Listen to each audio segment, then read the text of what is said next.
Hello everyone, welcome again to my channel startup classes. और आप देख रहे हैं ये वीडियो है क्लास 12 के स्टूडेंट्स के लिए। क्लास 12 के स्टूडेंट को बता दूं, ये वीडियो है chapter number 11 alcohol, phenol and ether का।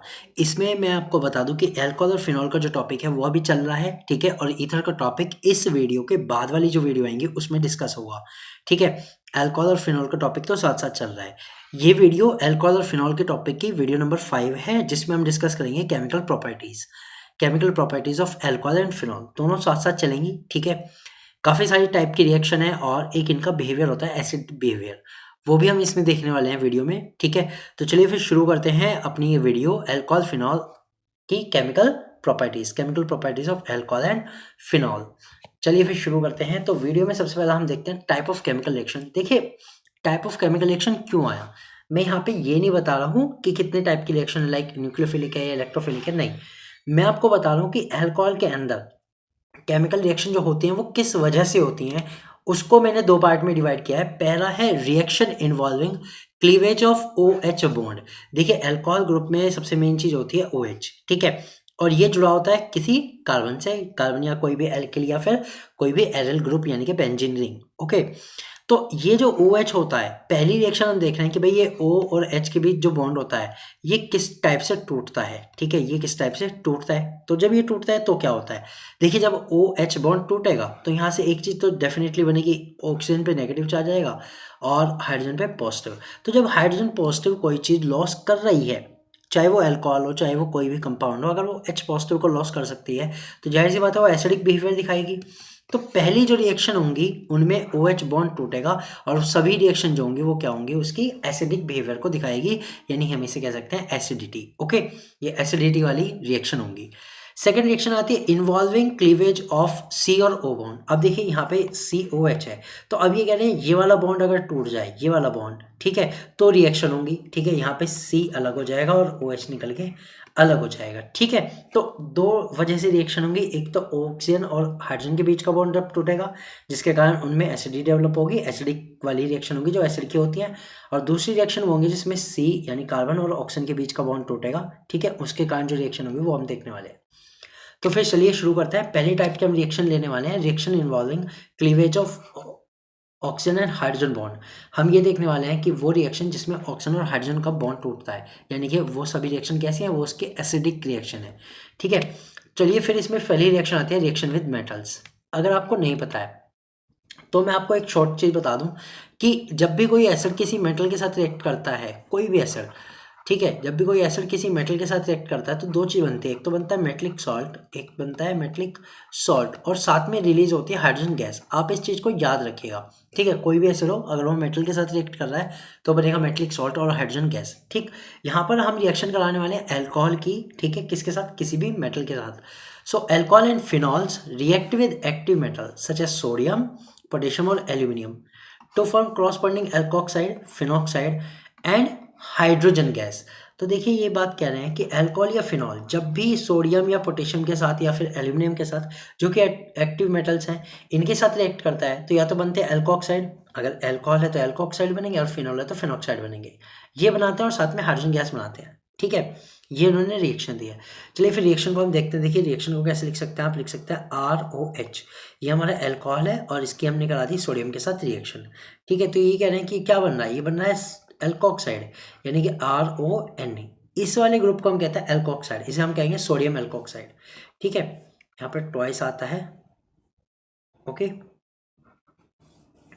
प्लस इसमें एक गैस बनती है हाइड्रोजन गैस, ओके। क्योंकि जब भी कोई चीज़ एसिड के साथ रिएक्ट करेगी मेटल, तो उसमें बनती है मेटलिक सॉल्ट और हाइड्रोजन गैस। यहाँ पे आप इसको, जो ये हमारा बना है सोडियम एल्कोक्साइड, इसको as a metallic salt consider कर सकते हो, ठीक है। तो इसे हम कैसे कंसिडर कर सकते हैं, एज ए सॉल्ट, और हाइड्रोजन गैस तो इसमें रिलीज हो रही है, ठीक। ये तो रिएक्शन थी अल्कोहल के साथ। चलिए अगर मैं कहूँ आपको अल्कोहल अगर टर्शरी हो जाए तो क्या रिएक्शन रहेगी, ठीक है। तो टर्शरी अल्कोहल अगर हम बनाएं तो टर्शरी अल्कोहल वो होता है जिसमें जिस कार्बन से अल्कोहल जुड़ा हुआ है उस पर तीनों साइड कार्बन ही होते हैं, तीनों साइड एल्किल सीरीज या फिर कार्बन होते हैं। तो देखिए, इसकी हम टर्शरी जो 3 डिग्री है हमारा अल्कोहल, उसकी रिएक्शन करा रहे हैं एल्यूमिनियम मेटल के साथ, तो क्या बनेगा, तो बनेगा तो वही मेटलिक सॉल्ट। तो यहाँ कुछ इस टाइप का कंपाउंड बनता है, ठीक है, और इसमें आता है O, और ये जो O है वो एल्यूमिनियम से जुड़ा हुआ है, ठीक है। ये तीन कंपाउंड एक ही एल्यूमिनियम से जुड़े हुए हैं, ठीक है। यहाँ पर ट्वाइस आएगा और साथ में रिलीज होगी क्या, हाइड्रोजन गैस 3H2, ये इसमें रिलीज हो जाएगी। तो कुल मिला के यहाँ पर 3 हाइड्रोजन गैस के जो एटम्स हैं, 3 नहीं यहाँ पर 6 आएंगे, 6 हाइड्रोजन जो एटम है वो रिलीज हो जाएंगे 3 मॉलिक्यूल्स ऑफ हाइड्रोजन गैस के बनाकर, ठीक है। तो ये रिएक्शन थी अल्कोहल की, जो हमारी थी किसके साथ, जो हमारी थी अल्कोहल के साथ मेटल की रिएक्शन, ठीक है। अब हम देखते हैं, चलिए मेटल के अल्कोहल के साथ तो हो गई मेटल की रिएक्शन, अब देखते हैं मेटल की रिएक्शन किसके साथ, फिनॉल्स के साथ। तो फिनॉल के साथ की रिएक्शन दिखाता हूँ। देखिए फिनॉल होता क्या है, फिनॉल होता है बेंजीन रिंग के ऊपर OH ग्रुप, बेंजीन की रिंग के ऊपर OH ग्रुप। तो जब इसकी रिएक्शन सोडियम के साथ होती है, ठीक है, तो ये क्या बनाता है, ये बनाता है सोडियम फेनॉक्साइड, यहाँ आ जाएगा ONA, ये होता है सोडियम फेनॉक्साइड और बनती है हाइड्रोजन गैस, ये तो बने ही बनेगी, ठीक है। तो यहाँ पर क्या बना, ये बना sodium phenoxide on reacting with sodium, ठीक है। तो ये रिएक्शन थी किसकी, अल्कोहल और फिनॉल्स की, किसके साथ, मेटल्स के साथ, सोडियम पोटेशियम या एल्यूमिनियम। सोडियम और पोटेशियम दोनों का बिहेवियर सेम है, आप दोनों को ही रख सकते हैं, सोडियम की जगह पे पोटेशियम के रख दीजिएगा। चलते इसमें एक इंपॉर्टेंट चीज आती है, in addition phenol react with sodium hydroxide to form sodium phenoxide and water. देखिए यहाँ पर एक और रिएक्शन आ रही है कि फिनॉल जो होते हैं, ठीक है, वो सोडियम हाइड्रोक्साइड के साथ भी रिएक्ट करते हैं और बनाते हैं सोडियम फिनॉक्साइड और वाटर, पानी, दो चीज बनाते हैं। ऐसा क्यों हो रहा है, पहले इस रिएक्शन का बेस समझिए। इस रिएक्शन का बेस ये है कि जब कोई एसिड किसी भी बेस के साथ रिएक्ट करता है तो दो चीज बनती है, एक बनती है सॉल्ट और एक बनता है वाटर, ठीक है। ये एक न्यूट्रलाइजेशन रिएक्शन भी होती है। तो यहाँ कह रहे हैं जो फिनॉल है वो एसिड की तरह बिहेव कर रही है, सोडियम हाइड्रोक्साइड एक बेस है, तो क्या बनेगा, एक तो बनेगा उसका सॉल्ट यानी कि फिनॉक्साइड और बनेगा वाटर, ठीक है। तो ये रिएक्शन भी इंडिकेट करती है कि एक कैसी रिएक्शन है, कि एक एसिडिक रिएक्शन है। तो चलिए रिएक्शन लिखते हैं, ठीक है। फिनॉल सबसे पहले लिखने वाले हैं हम, फिनॉल के ऊपर बेंजीन रिंग के ऊपर आता है OH, ठीक है। इसकी रिएक्शन कराएं सोडियम हाइड्रोक्साइड के साथ यानी कि NaOH के साथ, ठीक। जब NaOH के साथ रिएक्शन होती है तो क्या बनता है, इन्होंने कहा जी एक सॉल्ट बनता है, सॉल्ट हमारा यहाँ पर होगा सोडियम फिनॉक्साइड ONA और साथ में बनेगा वाटर H2O। तो ये रिएक्शन होती है, यहाँ पे भी क्या बना, sodium phenoxide which is consider as a salt, जो कि एक सॉल्ट होता है, ठीक है। तो ये रिएक्शन थी इसकी कि जब फिनॉल किसके साथ रिएक्ट करता है, सोडियम हाइड्रोक्साइड के साथ रिएक्ट करता है। तो यहाँ से हम कह सकते हैं that above reaction show that the alcohol and phenol are acidic in nature, कि इन रिएक्शन से हमें पता लगता है कि अल्कोहल और फिनॉल जो है वो पूरी की तरह एसिडिक नेचर के हैं, ठीक है। Alcohol and phenol are Bronsted acid that they can donate a proton to a stronger base. इसका मतलब हम यही कह सकते हैं कि जो अल्कोहल और फिनॉल है वो ब्रॉन्स्टेड एसिड है। ब्रॉन्स्टेड एसिड का मतलब क्या होता है कि ये एक प्रोटॉन डोनेट कर सकते हैं, किसी भी स्ट्रॉन्गर बेस को डोनेट कर सकते हैं, ठीक है। ये रिएक्शन होती है। तो ये हमने पढ़ा किसके बारे में, हमने ये पढ़ी है रिएक्शन कि भाई जो OH बॉन्ड है अगर वो टूटता है तो जो फिनॉल या अल्कोहल है वो एसिडिक रिएक्शन देते हैं, ठीक है। ये तो बात हो गई कि भाई ये एसिडिक है, हो गई बात। अब बात करते हैं कि भाई एसिडिक है तो उनका बिहेवियर किस चीज़ पर डिपेंड करेगा, क्या उनका बिहेवियर किसी वजह से कम हो जाएगा या ज़्यादा हो जाएगा। अब हम वो पढ़ने वाले हैं, यानी हम पहले पढ़ेंगे acidity of alcohol. Acidity of alcohol किस चीज़ पर डिपेंड करती है, किसकी वजह से वो कम हो जाएगी या ज़्यादा हो जाएगी, ये सब टॉपिक अब हम डिस्कस करने वाले हैं, ठीक है। सबसे पहले the acidic nature of the alcohol is due to the polar nature of OH bond. देखिए एसिडिक नेचर का हमें पता लगा, वो इसके कारण है कि अल्कोहल में जो OH बॉन्ड होता है वो पोलर होता है। पोलर का मतलब क्या है, यहाँ पे समझिए। पोलर का मतलब ये है कि जैसे ऑक्सीजन और हाइड्रोजन के बीच जो ये बॉन्ड है, इसमें क्या होता है, जो इलेक्ट्रॉन होते हैं वो थोड़े से किसकी तरफ झुक जाते हैं, थोड़े से ऑक्सीजन की तरफ चले जाते हैं। तो ऑक्सीजन के ऊपर पार्शली नेगेटिव चार्ज आ जाता है और हाइड्रोजन के ऊपर आता है partially positive charge. This is called a polar bond, this is called polar bond और this phenomena is called polarity, okay. तो पोलैरिटी डेवलप हो जाती है, पोलर बॉन्ड बन जाता है। अब पोलर नेचर के कारण क्या होता है, H+ को लॉस करना ईजी है, H+ को लॉस करना ईजी हो जाता है, इसलिए ये एसिडिक बिहेवियर शो करते हैं। लेकिन अब बात करते हैं, ठीक है ये तो बिहेवियर शो कर रहे हैं, लेकिन OH अकेला तो नहीं होता ना। OH के पीछे क्या होता है, उसके पीछे एल्किल सीरीज होती है, लाइक दिस R हो गया, या फिर मैं कह दूं CH3OH हो गया, या फिर C2H5OH हो गया। तो इस तरह की एल्किल सीरीज होती है, क्या इनसे फर्क पड़ता है कुछ एसिडिटी पे, कम या ज़्यादा कुछ फर्क पड़ता है, तो वो देखते हैं, ठीक है। An electron releasing group like CH3, C2H5 increases electron density on the oxygen tending to decrease the polarity of OH bond. देखिए इन्होंने साफ साफ कह दिया कि अगर कोई आप CH3, C2H5 या फिर इससे बड़ा लाइक C3H7OH एल्कोहल ग्रुप के ऊपर जोड़ दोगे, OH ग्रुप के ऊपर जोड़ दोगे, तो वो क्या करेगा, ये सभी ऐसे मॉलिक्यूल हैं, ऐसे कंपाउंड्स हैं जो इलेक्ट्रॉन टेंडेंसी को बढ़ा देते हैं। ठीक है, यानी कि CH3 क्या करेगा, अपने पास से इलेक्ट्रॉन किसको देगा, ऑक्सीजन को दे देगा। ठीक, अब जब ऑक्सीजन को ज़्यादा इलेक्ट्रॉन मिलेंगे तो बताओ वो H+ को लॉस करेगा या नहीं करेगा, नहीं करेगा। ये H+ को और ज़्यादा बांध के रखेगा, हाइड्रोजन को अपने साथ बांध के रखेगा। This decrease the acidic strength, जिसके कारण एसिडिक स्ट्रेंथ क्या हो जाएगी, कम हो जाएगी। ठीक है, तो CH3 लग गया तो कम हो जाएगी, और C2H5 लग गया तो उससे भी कम हो जाएगी, C3H7 लग गया तो उससे भी कम हो जाएगी, क्योंकि ये जितना बड़ा ग्रुप होगा उतना ज़्यादा इलेक्ट्रॉन डोनेट कर सकता है। ठीक है, for this reason the acidic strength of the alcohol decrease with the following order. इसलिए हम ये कह सकते हैं जो एसिडिक स्ट्रेंथ होती है वो किस ऑर्डर में इनकी घटती है, उस ऑर्डर को देखते हैं। ठीक है, वो ऑर्डर होगा सबसे पहले तो अगर जितने कम कार्बन लगे हैं उतनी ज़्यादा एसिडिक होगा। ठीक है, फिर अगर हम इसमें कहें कि भाई CHOH हो गया और इस पर 2 एल्किल सीरीज लगे तो ये उससे कम एसिडिक होगा, और अगर COH हो जाए और इस पर 3 एल्किल सीरीज हम लगा दें, ठीक है, ये वाला यानी कि टर्शरी अगर अल्कोहल बने तो वो और भी कम एसिडिक होगा। यानी 8 डिग्री वाले सबसे ज़्यादा रिएक्टिव एसिडिक होंगे, 2 डिग्री वाले उससे कम, और 3 डिग्री वाले सबसे कम एसिडिक होंगे। सो एसिडिक जो स्ट्रेंथ होती है, एसिडिक जो स्ट्रेंथ होती है उसका जो ऑर्डर आता है वो क्या आता है, वो आता है 3 डिग्री सबसे कम, 2 डिग्री उससे ज़्यादा, और 1 डिग्री सबसे ज़्यादा। ठीक है, ये इसकी एसिडिक स्ट्रेंथ का ऑर्डर आता है किसका, एसिडिटी ऑफ अल्कोहल का। ठीक है, अब देखते हैं एसिडिटी ऑफ फिनॉल की बात करते हैं। भाई फिनॉल में भी एसिडिटी है, तो फिनॉल में एसिडिटी है तो उसका क्या प्रभाव है, क्या वो अल्कोहल से ज़्यादा है या कम है। ठीक है, वो भी देखते हैं। तो पढ़ते हैं फिर, phenol is more acidic in nature due to stabilization of phenoxide ion through resonance. अब ये कहना है फिनॉल है वो थोड़ा और ज़्यादा एसिडिक होता है नेचर में, क्योंकि उसमें जो फिनॉक्साइड आयन बनता है वो रेजोनेंस के द्वारा स्टेबल हो जाता है। ठीक है, तो चलिए इसका रेजोनेंस बना के देखते हैं। ठीक है, कि क्या बनता है। अगर आपको रेजोनेंस बनाने नहीं आते, मैं आपको गारंटी देता हूँ, आप इसे ध्यान से देख लीजिएगा, आपको अपने आप रेजोनेंस स्ट्रक्चर बनाने आ जाएंगे किसी भी एरोमेटिक कंपाउंड्स के। ये एक बेंजीन रिंग है जिसके ऊपर होता है OH, अल्कोहल ग्रुप होता है। अब हमें पता है ऑक्सीजन के पास इलेक्ट्रॉन की भरमार होती है। ठीक है, इस तरह से इसके पास क्या होता है, इलेक्ट्रॉन की भरमार होती है, लगभग 3 पेयर होते हैं इलेक्ट्रॉन के। ठीक, तो ये सबसे पहले क्या करेगा, ये सबसे पहले ये क्या करेगा, हाइड्रोजन को लॉस करेगा। यानी हम ये कह सकते हैं क्या कर रहा है, माइनस कर रहा है किसको, H पॉजिटिव को लॉस कर रहा है। ठीक है, इसने जब इसको लॉस कर दिया तो ये क्या बना, ये बना फेनॉक्साइड आयन। क्या बना ये, फेनॉक्साइड आयन, O नेगेटिव रह गया। अब इसके ऊपर जो है 3 लॉन पेयर आ गए इलेक्ट्रॉन के।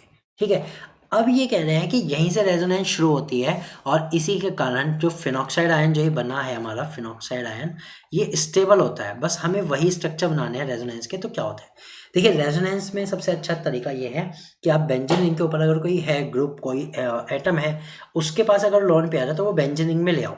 ठीक, तो यानी कि जो लॉन पेयर है वो यहाँ जा सकता है, और ये वाला जो बॉन्ड पेयर है वो एज ए लॉन पेयर यहाँ टर्मिनल पे आ सकता है। तो जो हमारा स्ट्रक्चर बनेगा रेजोनेंस स्ट्रक्चर, वो कुछ इस टाइप का बन सकता है कि ये लॉन पेयर तो आ गया यहाँ, और ऊपर से ऑक्सीजन का जो लॉन पेयर आया था वो बन गया बॉन्ड पेयर। तो अब यहाँ ऑक्सीजन पे आ गया पॉजिटिव चार्ज, और इस तरह का स्ट्रक्चर हमें देखने को मिलता है। अब ये जो लॉन पेयर है ये जाएगा यहाँ बीच में कार्बन पर, और ये जो बॉन्ड पेयर है वो एज ए लॉन पेयर हो जाएगा पैरा पोजिशन पर। तो ऊपर वाले ऑक्सीजन में तो कोई चेंज नहीं है, ऊपर वाला ऑक्सीजन सेम रहेगा अभी। ठीक है, विद पॉजिटिव चार्ज, और नीचे वाला जो है लॉन पेयर की जगह तो आ गया बॉन्ड पेयर, और बॉन्ड पेयर की जगह आ गया नीचे एक लॉन पेयर, ये वाला बॉन्ड एज इट इज। ठीक है, फिर क्या होगा, ये बॉन्ड यहाँ जाएगा लॉन पेयर, और बॉन्ड पेयर जाएगा as a lone pair transfer हो जाएगा। तो ये वाली ऑक्सीजन जो कि तो इसमें कोई चेंज नहीं है, पॉजिटिव चार्ज है। अब यहाँ पर एक लॉन पेयर आ जाएगा, और नीचे आ जाएगा हमारे पास क्या आ जाएगा यहाँ, और यहाँ पर डबल बॉन्ड आ जाएगा। ठीक है, अब ये डबल बॉन्ड वापस से बेंजीन रिंग में जहाँ पर थे वहाँ, और ऑक्सीजन भी अपना लॉन पेयर जो है वो ले लेती है। तो इस तरह से जो ये सारे स्ट्रक्चर हैं ये हमने बना दिए। ठीक है, तो अब बॉन्ड पेयर आ गई यहाँ पर, ऑक्सीजन वापस सिंगल बॉन्ड से जुड़ गया, क्योंकि बॉन्ड पेयर जो किसमें बदल गया, लॉन पेयर में, और फिनॉक्साइड आयन दोबारा से बन गया, ये बनता है। ठीक, अब एक बात ध्यान देना, ये सारी भी जो कंपाउंड है वो रेजोनेंस स्ट्रक्चर है, यानी एक दूसरे में बदलते रहते हैं। ये 4 5 1 2 3 4 और 5 स्ट्रक्चर हैं। पांचों के पांचों जो स्ट्रक्चर हैं वही इसको स्टेबिलिटी प्रोवाइड कराते हैं, वही इसको स्टेबल बनाते हैं, फिनॉक्साइड आयन को स्टेबल बनाते हैं। ठीक है, अब ये तो हमें पता लग गया कि इसके कारण स्टेबल हो गया। ठीक, अब स्टेबिलिटी के कारण एसिडिटी पे क्या फ़र्क पड़ता है? एसिडिटी पे फ़र्क पड़ता है कि जो लोन पेयर हैं वो लोन पेयर रहते ही नहीं ऑक्सीजन के ऊपर, वो आ जाता है रिंग में और घूमते रहते हैं। ठीक, जिसके कारण जो ऑक्सीजन है वो हाइड्रोजन को एक्सेप्ट नहीं करता, हाइड्रोजन को एक्सेप्ट नहीं करता, यानी कि लॉस करने की टेंडेंसी ज़्यादा रखता है, क्योंकि उसे पता है फिनॉक्साइड आयन अगर बन जाए तो मैं ज़्यादा स्टेबल हूँ, तो वो हाइड्रोजन को लॉस कर देता है। ये था perfect reason why the phenol are more acidic than the alcohol and other organic compounds। ठीक, तो ये थी। अब हम देखते हैं कि अगर हम कोई ऑर्डर बनाएं, ठीक है, तो एसिडिक स्ट्रेंथ का फिनॉल्स का ऑर्डर क्या बैठेगा वो बनाते हैं। तो इसमें देखते हैं कि जो ऑर्थोक्रिसोल है वो बहुत कम रिएक्टिव होगा, बहुत कम एसिडिक होगा, पैराक्लोर उससे ज़्यादा, मेटाक्रिसोल उससे भी ज़्यादा, और फिनॉल फिर आता है। ठीक है, यानी कि अगर क्रिसोल वाले कंपाउंड है, क्रिसोल होता है जब एक बेंजीन रिंग के ऊपर CH3 यानी कि मेथाइल ग्रुप लग जाए और अल्कोहल ग्रुप लग जाए, इसे हम कहते हैं क्रिसोल, इसे हम क्या कहते हैं? क्रिसोल, कॉमन लैंग्वेज में। ठीक है, तो ये होती है ऑर्थोक्रिसोल। पैराक्रिसोल में क्या होगा? CH3 नीचे वाले कंपाउंड पे जाएगा 1 और 4, और मेटाक्रिसोल पे 1 और 3, ये हो जाएंगे।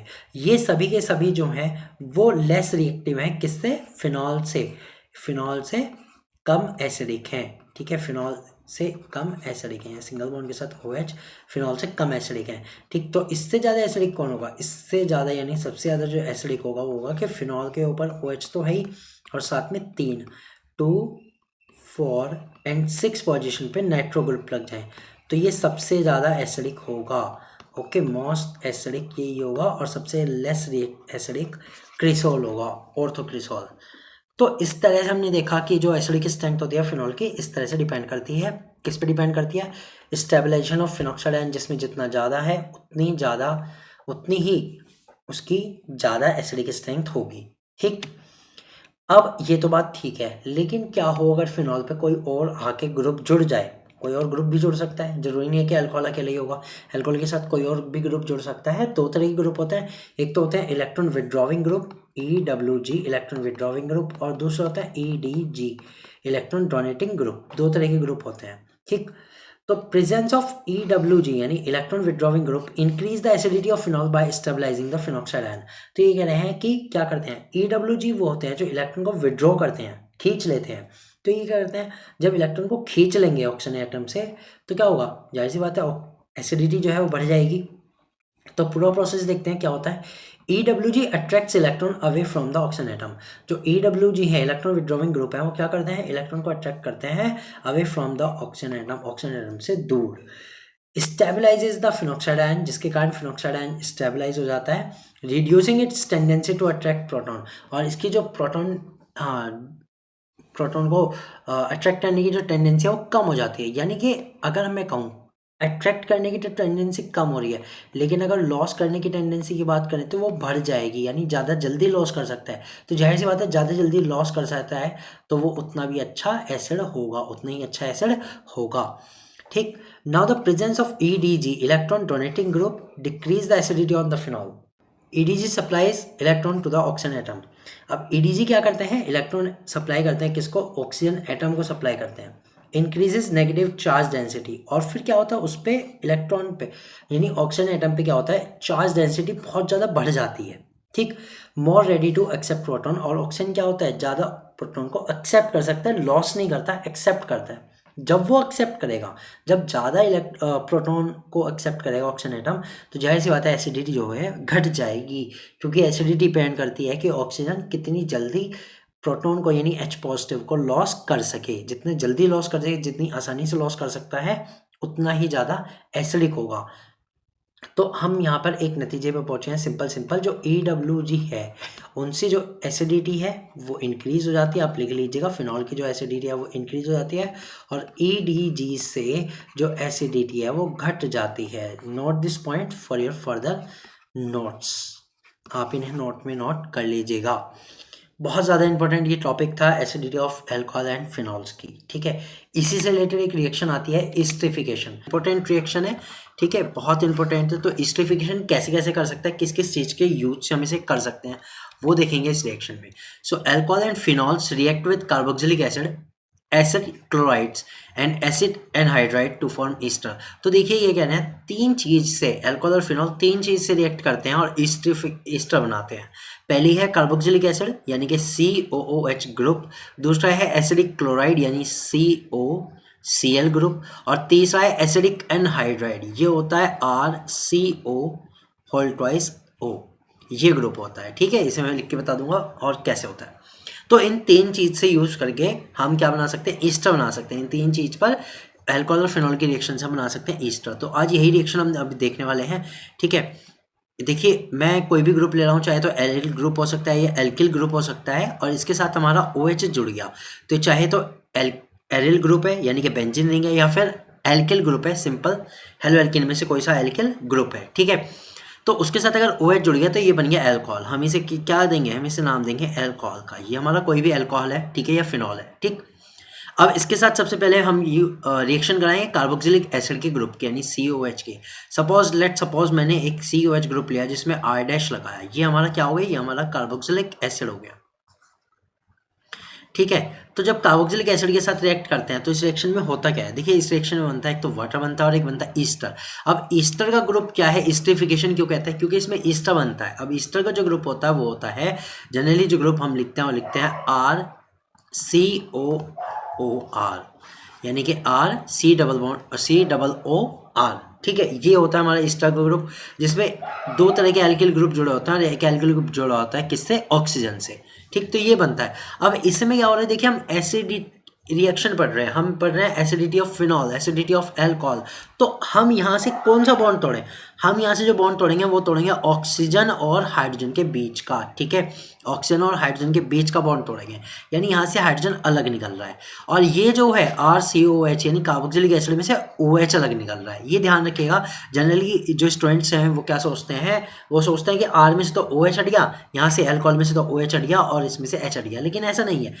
यहाँ पर एसिडिक रिएक्शन में अल्कोहल में से तो H हट रहा है और कार्बोक्सिलिक एसिड में से OH हट रहा है, और दोनों मिला के क्या बनाते हैं, दोनों मिला के बनाते हैं H2O वाटर, ठीक। और उसके अलावा क्या बनता है, उसके अलावा बनता है R, या फिर एल्किल ग्रुप के साथ अगर जुड़ा है तो एल्किल ग्रुप RCOOR', ये बनता है इसमें, ठीक है। तो ये हमारा बनता है और इसे हम कहते हैं ईस्टर, इसे हम क्या कहते हैं, ईस्टर कहते हैं, ठीक। इसके आप कोई भी एग्जांपल एल्किल का कोई भी CH3CH2H5 रख के आप कर सकते हैं इजीली, ठीक है। और एरिल की जगह क्या रख सकते हैं, बेंजीन रिंग रख सकते हैं। चलिए एक एग्जांपल के तौर पे देखते हैं। सपोज मैं एल्किल से आपको बना के दिखाऊं, CH3OH प्लस R' मैंने लिया CH3 और COOH। अब ये मेरा क्या है, ये अल्कोहल है जिसका नाम है मेथनॉल, ठीक है, इसका नाम है मेथनॉल। और ये मेरा एक कार्बोक्सिलिक एसिड ग्रुप है जिसका नाम है एथेनोइक एसिड, एथेनोइक एसिड। तो दोनों की जब रिएक्शन होगी, ये रिएक्शन जो होती है मैं आपको बता दूं, ये होती है स्ट्रॉन्ग डिहाइड्रेटिंग एजेंट की प्रेजेंस में, H2SO4 की प्रेजेंस में, H पॉजिटिव इसमें लगता है, ठीक है। तो क्या बनता है, आप देखिए ये बना रहे हैं, तो यहाँ से जो बनता है ना वो बनता है CH3COOCH3, ये बनता है, ठीक है। इसको हम कहते हैं मिथाइल एथेनॉइड, मिथाइल एथेनॉइड, ठीक है। इस तरह का IUPAC नेम में क्या लगता है, OH लगता है, ठीक है, मिथाइल एथेनॉइड और बनता है वाटर, ठीक है। तो ये दो चीज़ बनती है। तो ये रिएक्शन थी किससे, कार्बोक्सिलिक एसिड से जब होती है तब ये रिएक्शन होती है। अब हमें देखना है कि भाई एसिड क्लोराइड के साथ कैसे रिएक्शन होती है। तो अब हम इस वाली रिएक्शन को अगर बेस रिएक्शन आप माने किसके लिए, कार्बोक्सिलिक एसिड के लिए, तो दूसरी रिएक्शन हम देख रहे हैं कि भाई अब एसिड क्लोराइड के साथ रिएक्शन क्या होती है। देखिए चाहे एरिल ग्रुप हो चाहे एल्किल ग्रुप हो, अगर वो OH के साथ है तो वो क्या कहलाएगा, वो अल्कोहल या फिनॉल कैटेगरी में आएगा। मान लीजिए कोई अल्कोहल या फिर फिनॉल है और इसकी रिएक्शन करानी एसिड क्लोराइड के साथ। एसिड क्लोराइड में ग्रुप होता है RCOCl, ये वाला हमारा ग्रुप होता है RCOCl, ठीक। इसके साथ क्या होगा, देखिए यहाँ पर मैं बता दूं, इसमें क्या होगा, Cl अलग हो जाएगा, ठीक है, और यहाँ से H अलग हो जाएगा। तो ये दोनों तो मिलके बना लेंगे HCl, क्या बना लेंगे, HCl। अब R-CO में ये वाला जो RO है वो आके जुड़ जाएगा। तो एक तरह से हम इसे ऐसे लिख सकते हैं RCO ओ आर, ठीक है, और यहाँ पर ये डैश आ जाएगा। और इसके साथ अगर एल्किल ग्रुप है तो एल्किल, और अगर फिनॉल और एल्किल है तो एल्किल, और अगर एरिल ग्रुप है तो एरिल ग्रुप यहाँ पर जुड़ जाएगा। तो ये भी क्या बनाता है, ईस्टर बनाता है। तो दोनों की रिएक्शन ऑलमोस्ट सेम है। इसमें से OH ग्रुप निकल रहा है, यहाँ से केवल Cl था तो Cl निकल गया और आपस में जुड़ गया, ठीक है। तो दो कैटेगरी से हो गए, किस किस से, कार्बोक्सिलिक एसिड से और एसिड क्लोराइड से। अब तीसरा हम देखते हैं एसिड एनहाइड्राइड से कैसे ईस्टर बनता है, ठीक है। एसिड एनहाइड्राइड से कैसे ईस्टर बनता है तो उसकी रिएक्शन देखते हैं, ठीक। थर्ड है, अब एसिडिक एनहाइड्राइड से मैं आपको बताता हूँ कि एसिड एनहाइड्राइड होते क्या है। इसको ध्यान से देखिएगा क्योंकि मोस्टली स्टूडेंट्स को पता भी नहीं होगा कि एक ग्रुप हम कैसे बनाते हैं, कैसे इसमें बॉन्डेज के लिंकेज है। तो देखिए यही मैंने बताया, केमिस्ट्री को पूरी डिटेल में आपको पढ़ा रहा हूँ, ध्यान से समझिए तो आपको बहुत जल्दी से कवर हो जाएगी। देखिए एसिड एनहाइड्राइड को अगर आप शॉर्ट में लिखते हो तो ये ऐसे लिखा जाता है RCO होल ट्वाइस O। अब ये तो हमने शॉर्ट में लिख दिया, लेकिन इसमें स्ट्रक्चर कैसे जॉइंट है वो देखिएगा। इसमें जो स्ट्रक्चर जॉइंट है ना वो कुछ इस तरह से R डैश C में है डबल बॉन्ड, ठीक है, और इस डबल बॉन्ड के साथ ऑक्सीजन एक लिंक है और फिर उस ऑक्सीजन के साथ सेम ये वाला ग्रुप अटैच है। ये होता है एसिड एनहाइड्राइड। ये क्या होता है, एसिड अनहाइड्राइड। अब यहाँ पे जो R है, R जो होता है कोई भी एल्किल ग्रुप हो सकता है। अब हमने कहा इस एसिड एनहाइड पे हमें रिएक्ट करना है कोई भी अल्कोहल या फिर फिनॉल, ये हमें इसकी रिएक्ट करानी है। तो अब इसमें ये दो तरीके, देखिए दो पार्ट में टूटेगा, दो पार्ट में से टूटेगा तो हम दो पार्ट इसके करके देखते हैं कहाँ कहाँ से टूट सकता है, ठीक है। तो इसमें जो एक पार्ट टूटता है तो वो टूटता है इतना, यहाँ से हम तोड़ लेते हैं, ठीक है। RC डबल बॉन्ड O, एक हो गया RCO ग्रुप। ये जो RCO ग्रुप है ये जाता है हमारे RO वाले ग्रुप के साथ, ठीक है, RO ग्रुप के साथ। तो यहाँ पे क्या बनता है, ये बनता है R dash C double bond O, और जब इसमें OR जुड़ जाएगा तो ये कुछ इस टाइप से बन जाएगा। देखिए अभी ये एसिडिक एसिड का ग्रुप है कि नहीं है, ये है ईस्टर का ग्रुप है कि नहीं है, ये ईस्टर का ग्रुप हो गया R डैश COOR, बिल्कुल ठीक है। अब ये नीचे वाला जो पार्ट है, ये वाला जो पार्ट है वो जाता है हाइड्रोजन के साथ, तो ये साथ में बनाएगा R dash C double bond OH। तो ये इस तरह से बनाएगा। तो इसमें एक तो ईस्टर बनता है और साथ में बनता है कार्बोक्सिलिक एसिड, साथ में क्या बन जाता है, कार्बोक्सिलिक एसिड बन जाता है, ठीक है।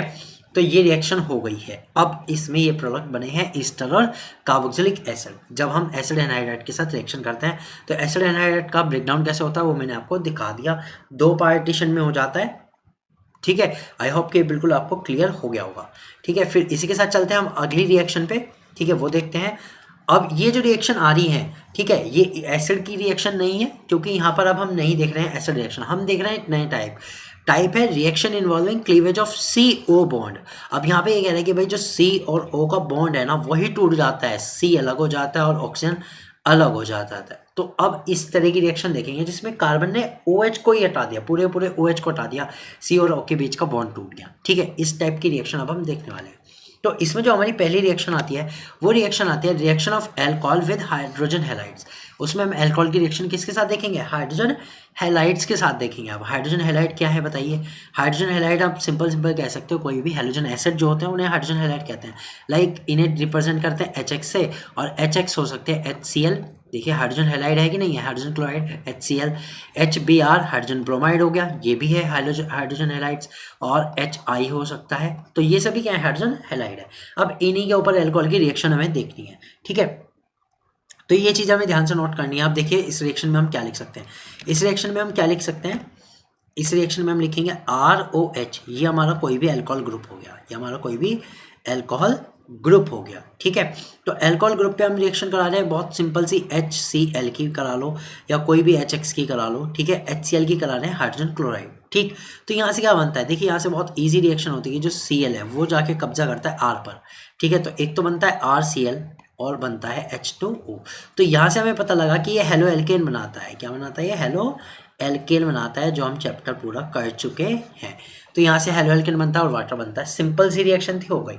चलिए इसका एग्जांपल रख के देखते हैं। लाइक अल्कोहल में हम एग्जांपल रखते हैं C2H5OH एथेनॉल, ठीक है, क्या रख रहे हैं, एथेनॉल, और इस पर हम रिएक्शन करा रहे हैं HCl की।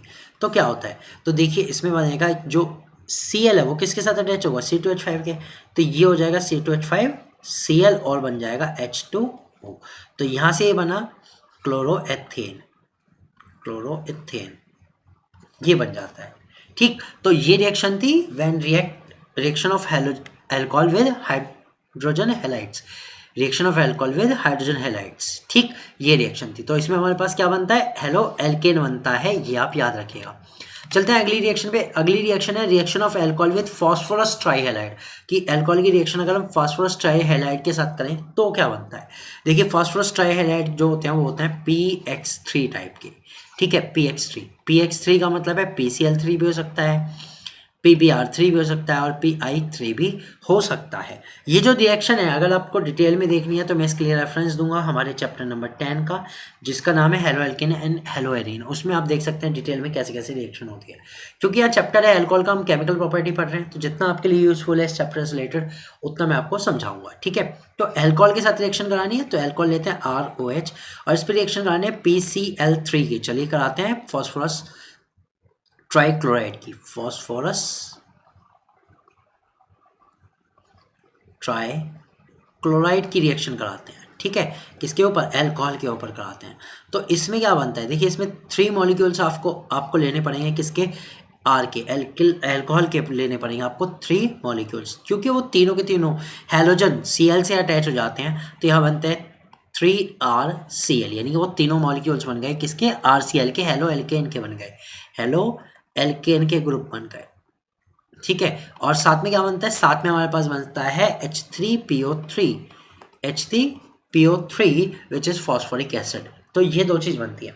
ठीक, तो ये रिएक्शन थी अल्कोहल की किसके साथ, फास्फोरस ट्राइहैलाइड के साथ, जिसमें हमने क्या देखा, हमने ये देखा कि भाई R के साथ जो O है ये वाला पूरा बॉन्ड टूट गया, R अलग हो गया, OH अलग हो गया। तो OH में से ये तो निकल के चला गया P के साथ, और जो R था उसने जोड़ लिया Cl को अपने साथ। ठीक है, तो इस टाइप की जो रिएक्शन है ये रिएक्शन इन्वॉल्व करती है CO बॉन्ड के क्लीवेज को, क्लीवेज ऑफ CO बॉन्ड को। ओके, चलते हैं अगली रिएक्शन पे। तीसरे टाइप की रिएक्शन है dehydration of alcohol, dehydration of alcohol. ये भी इसी टाइप की रिएक्शन है जिसमें ROH है तो R अलग हो जाएगा और OH अलग हो जाएगा, यानी R अलग होगा और OH अलग होगा। ये दो रिएक्शन बनेंगे। ठीक है, अब हम ये देख रहे हैं। तो इस रिएक्शन में हम क्या कर रहे हैं, डिहाइड्रेशन कर रहे हैं। अब देखिए डिहाइड्रेशन का अगर सीधा सीधा मतलब बताऊं तो डिहाइड्रेशन का मतलब होता है removal of water molecule, removal of water molecule, it means H2O। ठीक है, तो ये अगर हटा दो किसी रिएक्शन में तो उसको हम कहेंगे डिहाइड्रेशन ऑफ दैट वन। ठीक है, अब डिहाइड्रेशन जो होता है देखिए सिंपल तरीके से तो होगा नहीं, किसी रिएक्शन में से अगर पानी हटाना है तो इसके लिए कुछ ना कुछ टेम्परेचर, कुछ ना कुछ जरूरत होती है सब्सटेंस की। तो जनरली जो हम सब्सटेंस यूज करते हैं, हम करते हैं एक एसिड, कोई भी एसिड जो कॉन्सेंट्रेटेड होता है, तो हम जनरली यूज करते हैं कॉन्सेंट्रेटेड H2SO4, और इसमें टेम्परेचर भी बहुत अच्छा सा यूज होता है, हीट करते हैं इसे 443 केल्विन तक। ओके, तो 443 केल्विन तक इसे हमें हीट करना होता है, तब ये रिएक्शन होती है। ठीक है, डिहाइड्रेशन। अब देखिए अल्कोहल का डिहाइड्रेशन करते हैं, तो अल्कोहल के डिहाइड्रेशन के लिए मैं आपको सिंपल मॉलिक्यूलर स्ट्रक्चर बना के दिखाऊंगा। लाइक ये है हमारा एक सिंपल अल्कोहल। देखिए अब यहाँ पे OH है और यहाँ पे H है। ठीक, तो ये चीज़ है। अब ये हमारा अल्कोहल है, इसका नाम है एथेनॉल, क्योंकि 2 कार्बन है तो इसका नाम है एथेनॉल। अब एथेनॉल का डिहाइड्रेशन करा रहे हैं तो जोड़ना तो कुछ नहीं है, तो यहाँ पर कुछ नहीं लिखना, हमें एरो के ऊपर कंडीशन लिखनी पड़ेगी, कॉन्सेंट्रेटेड H2SO4 और हीट। तो यहाँ पे लिख देते हैं हम कॉन्सेंट्रेटेड H2SO4 और हीट एट 443 केल्विन। तो ये हमने कंडीशन लिख दी है। अब यहाँ से क्या हो रहा है, मैंने कहा रिमूवल ऑफ वाटर हो रहा है, यानी माइनस हो रहा है H2O। अब H2O में से OH यहाँ से हटाओ और H यहाँ से हटाओ, इन दोनों को हटा दो। ठीक है, इन दोनों को हटा दिया हमने, हम ये ले गए यहाँ पे। तो हमारे पास क्या बचता है, देखिए अब आपके पास क्या बचा, आपके पास सिंपल ऐसा कॉम्बिनेशन बचा, यही तो बचा भाई। जब वाटर हट जाएगा तो हमारे पास तो ये बचा। अब इसमें क्या होगा, जब एक बॉन्ड यहाँ से बचा, एक बॉन्ड यहाँ से बचा, तो कार्बन कार्बन के बीच आता है डबल बॉन्ड। अब ये क्या बन गया, ये सिंपल सा एल्केन बन गया, सिंपल सा क्या बन गया, एल्केन, और इसका नाम है एथीन, इसका नाम क्या है, एथीन। ठीक है, तो एथीन बन जाता है। ओके, तो ये होता है, इजी सी रिएक्शन है, बहुत इजी सी। तो अगर आप इसमें देखना चाहें कि भाई कौन सा अल्कोहल ज़्यादा अगर डिहाइड्रेशन इजीली देता है, जनरली पूछ लिया जाता है, तो एज ऑफ डिहाइड्रेशन, डिहाइड्रेशन कितनी आसानी से होगा, कितने आसान तरीके से होगा डिहाइड्रेशन ऑफ अल्कोहल, कितनी आसानी से होगा डिहाइड्रेशन, तो उसका जो ऑर्डर होता है वो होता है कि 3 डिग्री में सबसे आसानी से होगा, 2 डिग्री में थोड़ा धीरे और 1 डिग्री में सबसे धीरे। यानी 3 डिग्री वाली जो कंपाउंड से जो अल्कोहल है वो सबसे तेज डिहाइड्रेशन रिएक्शन देते हैं। Okay, so that's was the point of dehydration. ठीक है, तो ये हो चुके हैं। अब हम चलते हैं आगे ऑक्सीडेशन पे। ठीक है, तो ऑक्सीडेशन क्या है वो देखते हैं। Oxidizing reagent are used for oxidation of alcohol, are neutral, acidic or alkaline KMnO4 and acidified K2Cr2O7 which convert alcohol into aldehyde and then in carboxylic acid। तो रिएक्शन थोड़ी सी टिपिकल है, थोड़ी सी ज़्यादा है, लेकिन आपको एक एक स्टेप से समझाऊंगा तो आपको जल्दी समझ में आ जाएगी। ठीक है, तो रिएक्शन में क्या हो रहा है कि भाई जो ऑक्सीडाइजिंग अगर हम करें, ऑक्सीडेशन अगर हम करें, तो भी ये कहना है ऑक्सीडेशन करने के लिए आप यूज़ कर सकते हैं या तो न्यूट्रल ले लो, चाहे एसिडिक ले लो, चाहे एल्कलाइन ले लो KMnO4 पोटेशियम परमैंगनेट, या फिर एसिडिक फाइड ले लो K2Cr2O7 पोटेशियम डाइक्रोमेट, या फिर आप कन्वर्ट कर सकते हो अल्कोहल को into aldehyde and then in carboxylic acid. फिर इसमें जो अल्कोहल होगा वो पहले एल्डिहाइड में कन्वर्ट होगा, उसके बाद कार्बोक्सिलिक एसिड में कन्वर्ट होगा। ठीक है, तो रिएक्शन जो हम लिखेंगे, अगर मान लो RCH2OH मिला कोई अल्कोहल है, ठीक है, तो अल्कोहल पे देखिए ऐड तो कुछ नहीं कर रहे हैं, इसका ऑक्सीडेशन करा रहे हैं। ऑक्सीडेशन हम इसका करा रहे हैं किसकी प्रेजेंस में कराएं, कोई भी एक सब्सटेंस ले लो, चाहे तो एल्कलाइन KMnO4 ले लो, चाहे एसिडिफाइड K2Cr2O7 ले लो, दोनों ही अच्छे खासे क्या है, दोनों ही अच्छे खासे ऑक्सीडाइजिंग एजेंट है। तो इसलिए हम यूज़ कर रहे हैं एसिडिफाइड K2Cr2O7 पोटेशियम डाइक्रोमेट। ठीक है, तो इससे यानी पहले तो बनता है एल्डिहाइड। भाई एल्डिहाइड क्या होता है, एल्डिहाइड होता है RC डबल बॉन्ड O और इस पे होता है H। जब CHO वाला ये ग्रुप आ जाए तो उसे हम बोलते हैं एल्डिहाइड। तो ये तो बना पहले एल्डिहाइड बना। ठीक है, अभी कहना है एल्डिहाइड का ही अगर ऑक्सीडेशन आप करा दोगे तो आपके पास बनेगा RC डबल बॉन्ड O और यहाँ पर आ जाएगा OH, तो ये बन जाएगा कार्बोक्सिलिक एसिड। तो एल्कोहल का अगर आप ऑक्सीडेशन कराओ तो दो चीज़ें बन सकती हैं, पहले बनेगा एल्डिहाइड और फिर बनेगा कार्बोक्सिलिक एसिड। ठीक है, तो ये रिएक्शन हो गई। अब हमें एक चीज़ देखनी है कि अगर हमें एल्डिहाइड ही बनाना, नहीं बनाना हमें कार्बोक्सिलिक एसिड, तो हम क्या कर सकते हैं। तो ये कहते हैं anhydrous CrO3 chromium oxide is used as oxidizing agent for the isolation of aldehydes. ये कह रहे हैं अगर आप क्रोमिक CrO3 यूज़ करें, क्रोमिक ऑक्साइड यूज़ करें, तो आप इस ऑक्सीडाइजिंग एजेंट को यूज़ करके सिर्फ एल्डिहाइड बना सकते हो, यानी कि आप कार्बोक्सिलिक एसिड नहीं बनेगा अगर हम CrO3 यूज़ करें। तो चलिए इसके साथ रिएक्शन देखते हैं। लाइक RCH2OH, ये कोई हमारा अल्कोहल है। ठीक है, R की जगह भी आप CH3 और C2H5 और कोई भी ऐसा ग्रुप रख सकते हो। तो इन्होंने कहा अगर इसका ऑक्सीडेशन कराएं हम क्रोमिक ऑक्साइड की प्रेजेंस में, क्रोमिक ऑक्साइड, तो ये केवल एल्डिहाइड बनेगा, यानी RCHO बनाएगा। ठीक है, क्या बनाएगा, सिर्फ एल्डिहाइड बनाएगा। ठीक है, तो अगर रिएक्शन में लिखूँ आप ऐसे भी लिख सकते हो C2H5 CH2OH। ठीक है, ये हमारा है प्रोपेनॉल। ओके, और प्रोपेनॉल पे जब हम CrO3 की रिएक्शन कराएंगे तो यहाँ बनेगा C2H5 CHO प्रोपेनल, ये बनेगा प्रोपेनल। ठीक है, तो ये रिएक्शन होगी, बहुत सिंपल सी ईजीएस्ट रिएक्शन है, तो ये हो जाएगी अगर हम क्रोमिक ऑक्साइड को यूज़ करेंगे। ठीक है, तो अब एक क्वेश्चन आता है कि क्या सिर्फ एल्डिहाइड ही बनेगा। जब एल्डिहाइड बनता है तो हमें पता है साथ साथ में कीटोन भी बहुत सारी रिएक्शन में बनता है। ठीक है, अगर एल्डिहाइड बनता है तो कीटोन भी बनता है। अब ऐसी कोई कंडीशन है क्या जिसमें एल्डिहाइड के साथ साथ कीटोन बने, या फिर सिर्फ कीटोन बने। क्योंकि अगर एल्डिहाइड बन रहा है तो जहाँ पे एल्डिहाइड बनता है वहाँ कीटोन बनने का कोई ना कोई मेथड तो जरूर होता है। तो ये कहना है यस, अगर आप प्राइमरी अल्कोहल, ये सारे कैसे थे, ये सारे प्राइमरी अल्कोहल थे, 1 डिग्री अल्कोहल थे। अगर आप 1 डिग्री अल्कोहल की बजाय सेकेंडरी अल्कोहल यूज़ करें तो क्या बन सकता है, तो कीटोन बन सकते हैं। So 2 degree alcohol are oxidize to ketones by chromic anhydride. Anhydrous CrO3 को यूज़ करके 2 डिग्री अल्कोहल को हम ऑक्सीडाइज कर सकते हैं, किसमें, कीटोन्स में ऑक्सीडाइज कर सकते हैं। ठीक है, तो चलिए 2 डिग्री अल्कोहल का एक फॉर्मूला बनाते हैं। 2 डिग्री अल्कोहल वो होते हैं जिसमें इस कार्बन पे एटलीस्ट कितने एल्किल ग्रुप आने चाहिए, 2 एल्किल ग्रुप इस पे आने चाहिए, इसे हम कहते हैं 2 डिग्री अल्कोहल। ठीक है, 2 डिग्री अल्कोहल। तो ये कहना है जब 2 डिग्री अल्कोहल पे आप एनहाइड्रस CrO3 से ऑक्सीडेशन कराओगे, क्रोमिक ऑक्साइड से, क्रोमिक एनहाइड्राइड ऑक्साइड से रिएक्शन कराओगे, तो क्या बनेगा, तो बनेगा भाई कीटोन। तो ये बन जाएगा RCr और C पर हो जाएगा डबल बॉन्ड, तो ये बनता है कीटोन। ठीक है, तो ये इसकी रिएक्शन थी सिंपल सी कि हमने कीटोन भी बना लिया। तो ये सारे मेथड थे जिसमें हमने या तो ऑक्सीडाइजिंग यूज़ करा या फिर कोई भी स्ट्रॉन्ग ऑक्सीडाइजिंग एजेंट यूज़ करा, जैसे पोटेशियम परमैंगनेट या फिर पोटेशियम डाइक्रोमेट।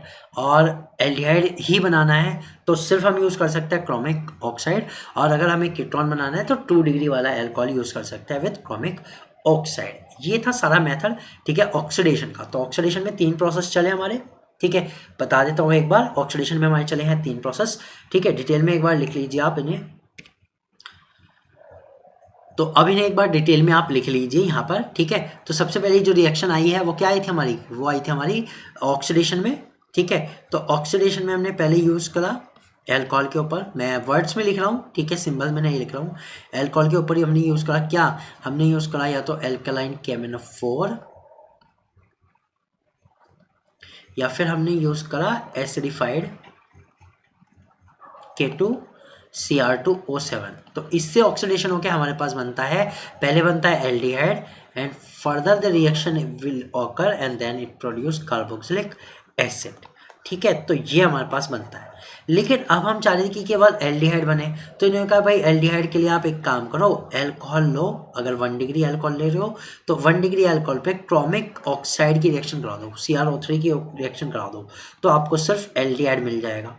अब बात एक आती है कि जहाँ पे एल्डिहाइड बनता है वहाँ कीटोन जरूर बनते हैं। तो कीटोन बनाने का प्रोसेस ये है कि अगर हम एल्कोहल में 2 डिग्री ले लें या फिर 3 डिग्री ले लें, ठीक है, 2 डिग्री या 3 डिग्री एल्कोहल ले लें और इस पर एनहाइड्रस क्रोमिक ऑक्साइड की रिएक्शन कराएं CrO3 की, तो they will produce the ketone. क्या बनाएंगे वो कीटोन बनाएंगे, ठीक है। तो ये ऑक्सीडेशन मेथड थे जो हमने अभी पढ़े, उनका शॉर्ट रिव्यू, ठीक है। आई होप कि इससे बिल्कुल आपको क्लियर हो जाएगा। चलते हैं आगे, ठीक है। अब आगे ये बात आ रही है कि क्या इतना लंबा प्रोसेस देखना जरूरी है, क्या कोई और ऐसा मेटल नहीं है जिसको हम याद रखें कि एक ही मेटल है और ऑक्सीडेशन हो जाए और हमें पता लग जाए। जी बिल्कुल है, एक अल्टरनेट मेथड आता है, ठीक है। तो अल्टरनेट मेथड में देखिए हम क्या करते हैं, बहुत ईजी है। When vapor of primary and the secondary alcohol are passed over copper at 573 Kelvin, ये कहना है एक और अल्टरनेटिव मेथड है कि अगर प्राइमरी या सेकेंडरी अल्कोहल को कॉपर के ऊपर, कॉपर जो है 573 केल्विन पर जो कॉपर है गर्म किया हुआ, उसके ऊपर पास करा दो, ठीक है, तो आपको अलग अलग प्रोडक्ट मिलते हैं। So they product are primary alcohol gives aldehyde, primary alcohol से तो सिर्फ एल्डिहाइड मिलेगा। Secondary alcohol give ketone, secondary alcohol से क्या मिलेगा, कीटोन्स मिलेगा। Tertiary alcohol undergo dehydration and produce alkenes. देखो मजेदार बात कि टर्शियरी अल्कोहल जो होते हैं वो उनसे एल्डिहाइड कीटोन नहीं मिलता, उनका डिहाइड्रेशन हो जाता है और एल्कीन बनाते हैं। क्या हो जाता है, डिहाइड्रेशन हो जाता है और एल्कीन बनाते हैं। तो चलिए एक एक करके देखते हैं। सबसे पहले प्राइमरी अल्कोहल, प्राइमरी अल्कोहल हम लेने वाले RCH2OH, ठीक है। तो ये कहना है इस पर अगर आप कॉपर की रिएक्शन कराओ 573 केल्विन पर गर्म करा दो, ठीक है, तो इसका क्या हो जाता है, इसका हो जाता है ऑक्सीडेशन। तो यहाँ से बनता है RCHO plus H2 gas release हो जाती है। जब H2 गैस अलग हो गई, ठीक है, तो ये हो गया ऑक्सीडेशन, यहाँ बनता है एल्डिहाइड। ये था एल्कोहल, तो एल्कोहल से क्या बन गया, एल्डिहाइड। ये एल्कोहल भी कैसा था, 1 डिग्री एल्कोहल। अब हम ले रहे हैं 2 डिग्री एल्कोहल, ठीक है। 2 डिग्री एल्कोहल की बात करें तो RCHR और इस CH पे होगा OH, ठीक है। यह है 2 डिग्री अल्कोहल। तो 2 डिग्री अल्कोहल पे भी अगर हम कॉपर के ऊपर पास करें इसे, ठीक है, 573 केल्विन पर कॉपर जो गर्म है उसके ऊपर पास करें, तो यहाँ से बनता है कीटोन। यहाँ से क्या बनता है, कीटोन बनता है, ठीक है, और इसमें भी हाइड्रोजन गैस रिलीज हो जाएगी, ठीक है। तो ये हमारा क्या बन गया, हमारा कीटोन बन गया। अब तीसरी रिएक्शन देखते हैं। अगर टर्शियरी अल्कोहल है उसका अगर हम कॉपर के साथ रिएक्ट कराएं तो क्या होता है। देखिए टर्शियरी अल्कोहल वो होता है जिसपे कार्बन पे तीनों साइड एल्किल सीरीज होती है और एक साइड हमारा कोई ग्रुप जुड़ा होता है, फंक्शनल ग्रुप। ये हमारा 3 डिग्री अल्कोहल है। तो इसको अगर आप कॉपर के साथ सेम टेम्परेचर पे गर्म करते हो 573 केल्विन पर, तो ये कहना है इसका ना डिहाइड्रेशन हो जाता है और एल्किन बनता है। क्या हो जाता है, डिहाइड्रेशन हो जाता है और एल्किन बनता है। तो यहाँ पर जो प्रोडक्ट बनेगा उस RCR double bond R dash और यहाँ हो जाएगा हमारा प्लस में H2O, ये बनेगा, ठीक है। तो ये रिएक्शन थी किसकी, अल्टरनेट रिएक्शन कॉपर के साथ अगर हमें बनाना है तो, ठीक है।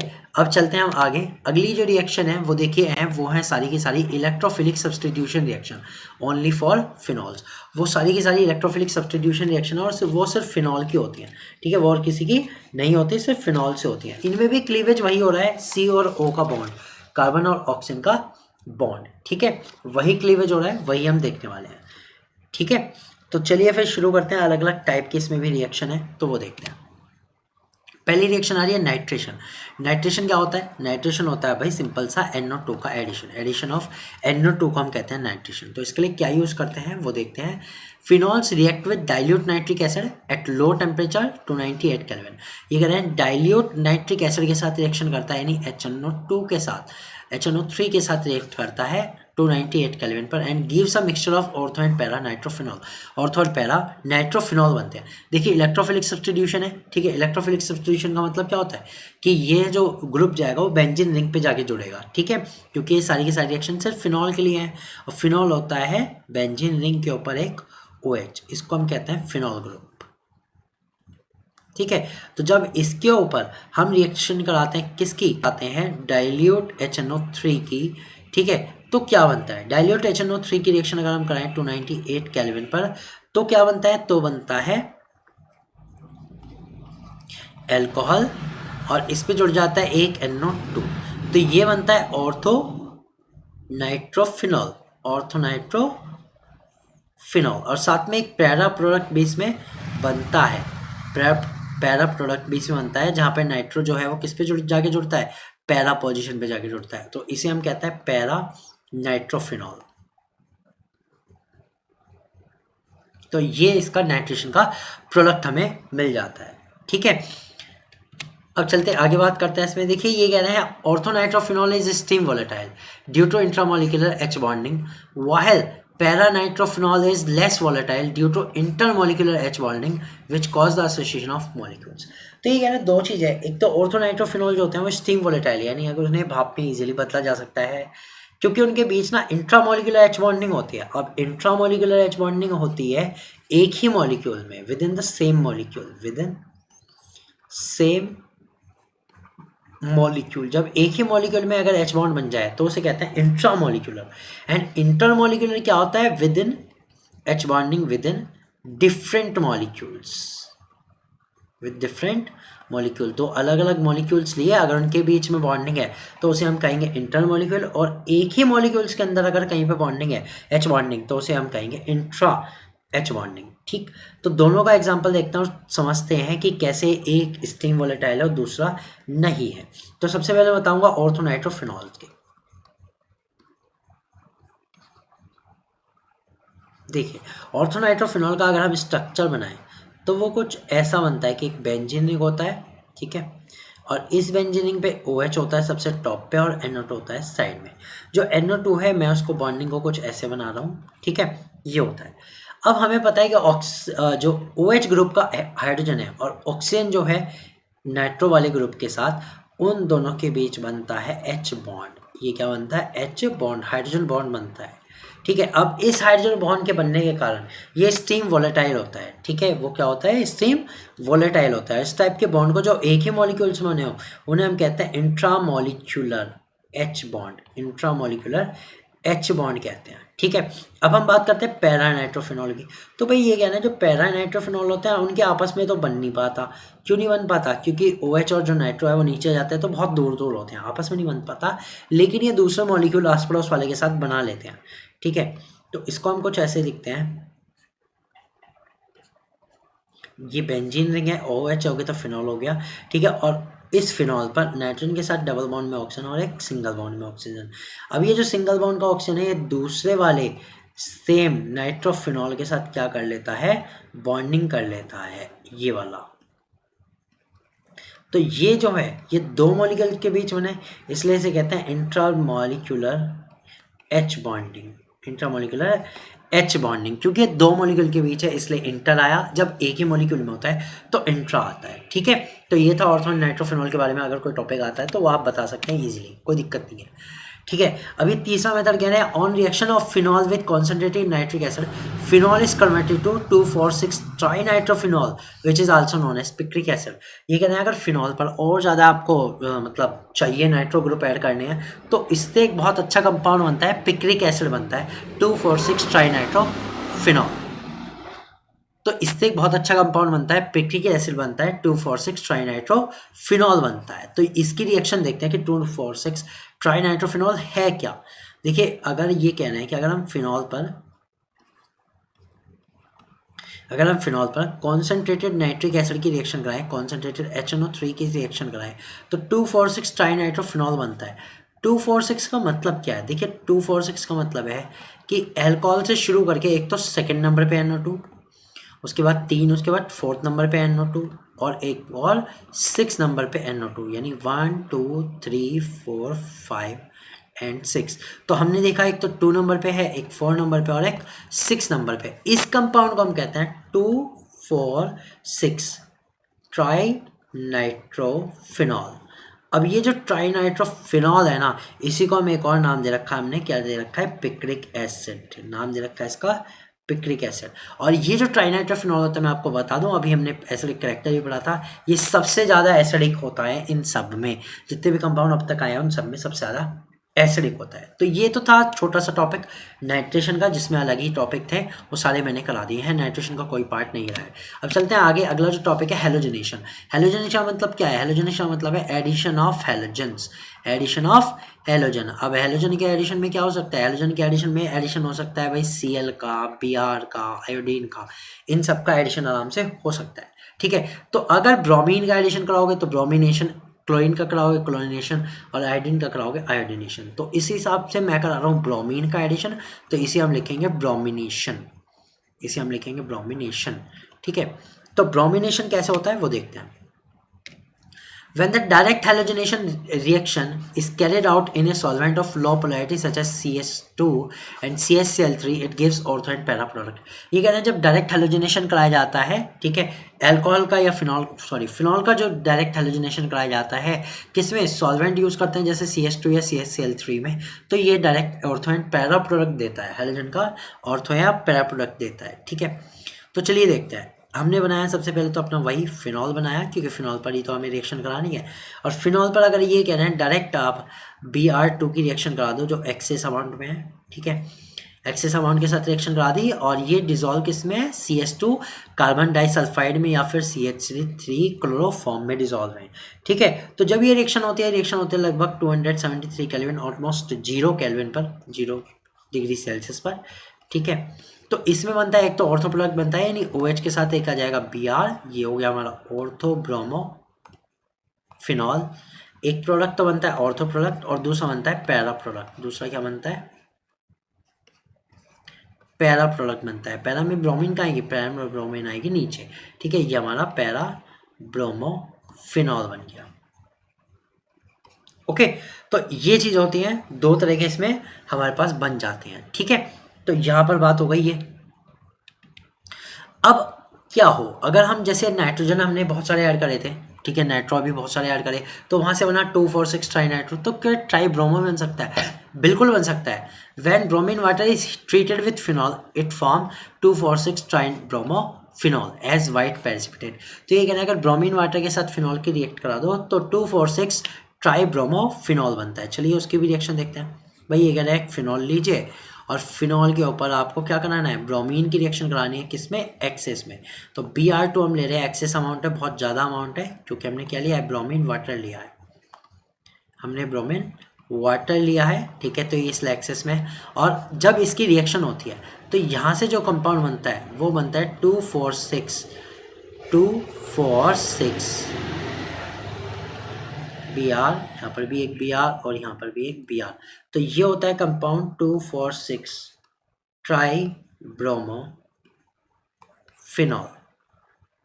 ये हमारा कंपाउंड बन जाता है, और साथ में HBr अगर निकलता है तो वो निकल जाता है, HBr।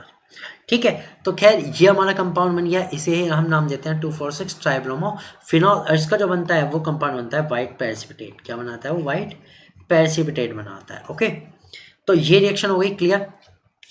ठीक है, अब इस रिएक्शन में एक और चीज़ है, जो ब्रोमीन वाटर होता है उसका कलर थोड़ा सा ब्राउन होता है, और जब ये बन जाता है प्रेसिपिटेट तो बन जाता है वाइट। तो एक तरह से ये आइडेंटिफिकेशन होता है कि जो कंपाउंड हमने लिया है वो कोई एरोमेटिक है, जनरली फिनॉल है।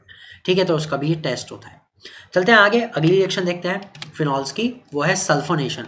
देखिए ये भी इलेक्ट्रोफिलिक सब्स्टिट्यूशन रिएक्शन है। ठीक है, अब सल्फोनेशन में क्या होता है? सल्फोनेशन में मैं आपको बता दूं एडिशन होता है एडिशन होता है SO3H का, addition of SO3H sulphonic acid का रिएक्शन होता है, ठीक है। तो ग्रुप में क्या नाम आ जाएगा, सल्फोनिक एसिड नाम आ जाएगा इसके नेम करते हुए, ठीक है। SO3H का एडिशन होता है। अब किसके थ्रू होता है वो देखते हैं, ठीक है। So in the presence of sulphuric acid ortho and para sulphonic acid are produce. तो ये कह रहे हैं सल्फ्यूरिक एसिड की प्रेजेंस में इसे रिएक्शन कराते हैं। सल्फ्यूरिक एसिड का मतलब है कॉन्सेंट्रेटेड H2SO4 की प्रेजेंस में ये रिएक्शन होती है फिनॉल के ऊपर। तो ऑर्थो और पैरा सल्फोनिक एसिड बनते हैं। तो रिएक्शन लिख लेते हैं। ये हमारा हो गया फिनॉल, इसमें बेंजीन के ऊपर OH फिनॉल हो जाता है, ठीक है। और कॉन्सेंट्रेटेड H2SO4 से इसे हम करा रहे हैं रिएक्ट। तो यहाँ से क्या होता है, यहाँ से बनता है एक तो ऑर्थो और एक पैरा सल्फोनिक एसिड, यानी कि OH के ऊपर एक तो आएगा SO3H, ये तो हमारा ऑर्थो प्रोडक्ट हो गया। और साथ साथ इसमें बनता है पैरा, साथ साथ इसमें बनता है पैरा। अब मैं आपको बता दूं, यहाँ जो है ये जो सल्फोनिक एसिड है ये बहुत टॉप प्रायोरिटी का ग्रुप है, यानी अल्कोहल से भी बड़ा ग्रुप है, अल्कोहल से ज़्यादा प्रायोरिटी का है, ठीक है। तो इसका जो नाम होगा वो मेन नेम में आएगा, ठीक है। ये ध्यान रखो, वो मेन नेम में आएगा। तो मेन नेम में आने का मतलब क्या है, मेन नेम में आने का मतलब है कि अब जो हम नाम बनाएंगे वो सल्फोनिक एसिड के थ्रू यूज़ करके बनाएंगे, सल्फोनिक एसिड का वर्ड यूज़ करके बनाएंगे। तो इसका जो नाम बनेगा वो बनेगा ortho hydroxy, ortho hydroxy. Hydroxy है OH के लिए, हाइड्रोक्सी किसके लिए है, OH के लिए, क्योंकि यहाँ पर सल्फोनिक एसिड की प्रायोरिटी ज़्यादा है, ठीक है। तो ortho hydroxy benzene, ortho hydroxy benzene sulphonic acid, ठीक है। ये इसका नाम होगा ortho hydroxy benzene sulphonic acid. और ये वाला जो है वो पैरा है, तो इसके नाम के आगे लग जाएगा para hydroxy benzene sulphonic acid. तो ये वाली रिएक्शन हो गई सल्फोनेशन की, इलेक्ट्रोफिलिक रिएक्शन थी, ये सभी हमारी हो गई है। आगे चलते हैं। आगे रिएक्शन आ रही है कॉल्बेज रिएक्शन। मैं आपको बता दूं जितनी भी नेमिंग रिएक्शन आती है, पहले से बता चुका हूँ, बहुत ज़्यादा इंपॉर्टेंट होती है कॉल्बेज रिएक्शन वगैरह। और जितनी भी नेमिंग रिएक्शन आती है बहुत इंपॉर्टेंट है। एलो एल्किन वाले चैप्टर में भी आई है, गटरमैन रिएक्शन, सैंडमायर रिएक्शन, वो भी बहुत ज़्यादा इंपॉर्टेंट है। अब कॉल्बेज रिएक्शन आई है, ये भी बहुत ज़्यादा इंपॉर्टेंट है। तो इसमें क्या होता है, तो इसमें कह रहे हैं phenoxide ion generated by treating phenol with sodium hydroxide. जब सोडियम हाइड्रोक्साइड के पर फिनॉल के साथ रिएक्शन होती है, सोडियम हाइड्रोक्साइड की फिनॉल के साथ रिएक्शन होती है, तो फिनॉक्साइड आयन जनरेट होता है। It is even more reactive than phenol. ये जो होता है ना फिनॉक्साइड आयन, वो फिनॉल से भी ज़्यादा रिएक्टिव होता है toward the electrophilic aromatic substitution. Electrophilic substitution के लिए फिनॉक्साइड ज़्यादा जो है ज़्यादा रिएक्टिव होता है। Hence, it undergo electrophilic substitution with carbon dioxide and final product is orthohydroxybenzoic acid। इसलिए क्या होता है, कार्बन डाइऑक्साइड को सब्सटीट्यूट कर देता है और ऑर्थोहाइड्रोक्सीबेंजोइक एसिड बनाता है। तो चलिए इसकी रिएक्शन देखते हैं। सबसे पहले कहते हैं फिनॉक्साइड आयन बनाना पड़ेगा। तो फिनॉक्साइड आयन बनाने के लिए हम क्या कर रहे हैं कि जो हमारा फिनॉल है उस पर हम रिएक्शन करा रहे हैं सोडियम हाइड्रोक्साइड की, NaOH की। तो जब ये रिएक्शन कराते हैं तो यहाँ से क्या बनता है, यहाँ से बनता है ONA। इसे हम सोडियम फिनॉक्साइड कहेंगे, ठीक है। अगर ये सोडियम फिनॉक्साइड कहेंगे, अगर हम यहाँ से Na भी हटा दें तो हम यहाँ से नाम में सोडियम भी हटा देंगे, केवल फिनॉक्साइड आयन कहेंगे। लेकिन अभी सोडियम है तो इसे हम बोलेंगे सोडियम फिनॉक्साइड। अब इस सोडियम फिनॉक्साइड पे हमें क्या करना है, कार्बन डाइऑक्साइड से रिएक्ट करानी है, एक तो CO2 से, और साथ साथ हमें रिएक्ट करानी है दूसरी H2 से, हाइड्रोजन गैस से। तो यहाँ पर जब हम इन दोनों चीज़ से रिएक्ट कराते हैं तो ये कहने हैं बनता है OH के साथ COOH।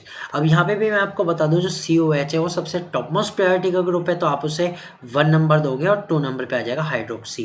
2 नंबर पे क्या आ जाएगा, हाइड्रोक्सी आ जाएगा। तो इस नंबर का नाम बनेगा 2 hydroxy benzoic acid, 2 hydroxy benzoic acid बन जाएगा। तो ये थी कॉल्बेज रिएक्शन, ठीक है, इंपॉर्टेंट है।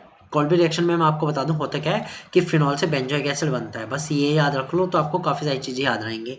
फिनॉल में क्या, कॉल्बेज रिएक्शन में क्या होता है, फिनॉल से बेंजोइक एसिड बनता है, 2 हाइड्रोक्सी बेंजोइक एसिड। अगली रिएक्शन देखते हैं। अगली रिएक्शन भी नेम रिएक्शन है, रायमंड टीमन रिएक्शन। रायमंड टीमन रिएक्शन ये भी इंपॉर्टेंट हो जाती है, क्योंकि मैंने बताया कि नेम रिएक्शन जितनी भी आएंगे वो सारी ही इंपॉर्टेंट आएगी। अब देखिए जैसे अभी कार्बोक्सिलिक एसिड जोड़ा था, यहाँ हम जोड़ेंगे फिनॉल के ऊपर ही, क्या जोड़ेंगे हम, फिनॉल के ऊपर जोड़ेंगे CHO, एल्डिहाइड ग्रुप जोड़ेंगे। तो एक बार थ्योरी पढ़ते हैं। When phenol is treated with CHCl3 chloroform in the presence of NaOH sodium hydroxide, an aldehyde group is introduced at the ortho position of the benzene ring leading to the formation of ortho hydroxy benzaldehyde. तो simple सी बात ये कहना है कि अगर phenol पर CHCl3 और NaOH की रिएक्शन कराई जाए तो एल्डिहाइड ग्रुप जो है वो बेंजीन के साथ, जो फिनॉल है उसके साथ जुड़ जाता है, बेंजीन पे जुड़ जाता है। ठीक है, कौन सी पोजीशन पे? ऑर्थो पोजीशन पे जुड़ जाता है बेंजीन के साथ, और क्या बनता है? Ortho hydroxy benzaldehyde. This reaction is also popularly known as Reimer Tiemann reaction. इस रिएक्शन को रायमंड-टीमन रिएक्शन भी कहते हैं। तो चलिए रिएक्शन देखते हैं, फिनॉल के ऊपर ही है। तो सबसे पहले हम बना रहे हैं फिनॉल, बेंजीन के ऊपर AOH, तो ये बन गया फिनॉल। अब फिनॉल पे जो हम रिएक्शन कर रहे हैं, 2-3 कंपाउंड है, एक तो है CHCl3 क्लोरोफॉर्म, साथ में इसमें NaOH सोडियम हाइड्रोक्साइड। दो चीज़ें हैं, सोडियम हाइड्रोक्साइड जो है एक बेसिक सब्सटेंस है, ठीक है, और इस रिएक्शन में हम एसिड यूज़ कर रहे हैं HCl। ठीक, तो क्या होता है? तो इस रिएक्शन में क्या होता है कि बेंजीन रिंग पर OH तो इस साथ में एक ग्रुप अटैच हो जाता है CHO। अब जो CHO मैं बता दूं वो भी अल्कोहल से ज़्यादा प्रायोरिटी का है, तो इसलिए फर्स्ट नंबर उसका जाएगा और सेकंड नंबर OH का जाएगा। तो इसका नाम हो जाएगा 2-हाइड्रोक्सी बेंजल्डिहाइड, 2-हाइड्रोक्सी बेंजल्डिहाइड इसका नाम हो जाएगा। ठीक है, और इस वाले कंपाउंड को, इस पूरे कंपाउंड को हम सैलिसल्डिहाइड भी कहते हैं।